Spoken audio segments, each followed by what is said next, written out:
നിങ്ങളെ കുട്ടിക്ക് അങ്ങനെ ഒരു പ്രിൻ്റ് വന്നിട്ടുണ്ടെങ്കിൽ വേഗം അതിനെ ഡിലീറ്റ് ചെയ്യണം. അതാണ് മാർഗം. അവിടെയാണ് പാരൻറ്റിങ്.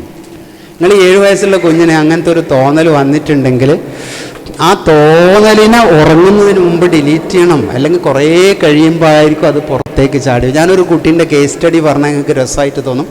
ഞാനൊരു ഉസ്താദിൻ്റെ മോളെ കൗൺസിലിങ്ങിന് കൊണ്ടുവന്നു എൻ്റെ അടുത്ത്. കുറേ മുമ്പാണ്, ഉസ്താദിൻ്റെ പേര് ഞാൻ പറയുന്നില്ല. കുട്ടീൻ്റെ പ്രോബ്ലം എന്താണെന്ന് പറഞ്ഞാൽ 17 വയസ്സുള്ളൊരു നല്ല മോള് മുടി പിടിച്ച് വലിച്ചിട്ട് അടുപ്പത്തിടും.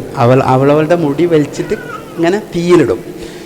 ഇറ്റ്സ് എ സൈക്കോ ന്യൂറോട്ടിക് എന്നൊക്കെ പറയും സൈക്കോളജിസ്റ്റുകൾ. അതിൽ വരുന്ന ഒരു ഇഷ്യൂ ആണ്. അപ്പോൾ ഞാൻ ആ കുട്ടീനെ പ്രോസസ്സ് ചെയ്തപ്പോൾ കണ്ടുപിടിച്ചൊരു സംഗതി രസകരമാണ്. പാരൻറ്റിങ്ങുമായിട്ട് ബന്ധമുള്ളത് കൊണ്ട് മാത്രമാണ് ഞാൻ പറയുന്നത്. ആ കുട്ടി 10 വയസ്സായ സമയത്ത് വീട്ടിൽ ഒരാൾ പുല്ല് മുട്ടായി വിൽക്കാൻ ഒരാൾ വന്നു.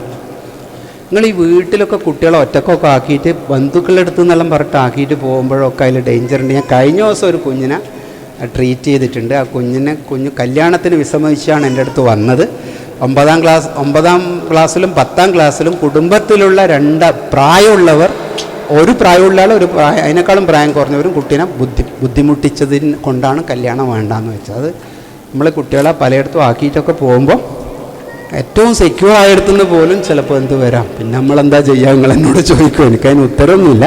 നമ്മളൊരു എന്തെങ്കിലും കുഞ്ഞ് പോറലുകൾ വന്നിട്ടുണ്ടെങ്കിൽ ഡിലീറ്റ് ചെയ്ത് വേഗം ക്ലീനാക്കിയേക്കാം. എൻ്റെ വിഷയം ഇതാണ്.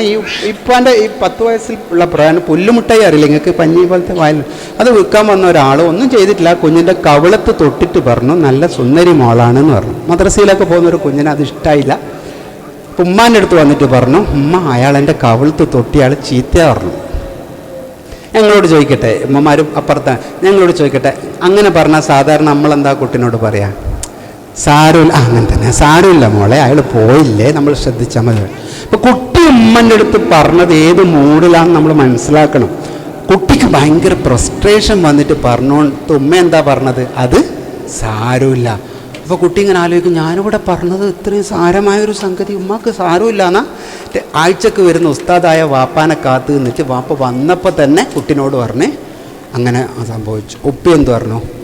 സാരമില്ല, കഴിഞ്ഞു. അപ്പോൾ കുട്ടിക്ക് ഏറ്റവും സാരമായ ഒരു സംഗതിയെ നമ്മൾ നിസ്സാരമാക്കുമെന്ന് കണ്ടപ്പോൾ അയാളുടെ മനസ്സിലൊരു പോറലുണ്ടായി. 10ാം വയസ്സിൽ ഇത്രയും കാലം ആ പോറൽ വളർന്ന് വലുതായി ക്യാൻസർ പോലെ വന്നു.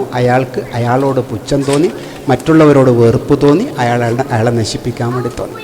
പാരൻറ്റിങ് വേർഷൻ പറയാം. എന്തായിരുന്നു ഉമ്മ പറയേണ്ടത്? ഉമ്മ പറയേണ്ടത്, അയ്യോ എൻ്റെ കുട്ടി പേടിച്ചു പോയോ, വേദനിച്ചു പോയോ, സാരമില്ല, എന്നിട്ട് സാരമില്ല എന്ന് പറഞ്ഞിട്ട് ചേർത്ത് പിടിക്കണം. അയാൾ ഇമോഷനെ ഫീലിങ്ങിനെ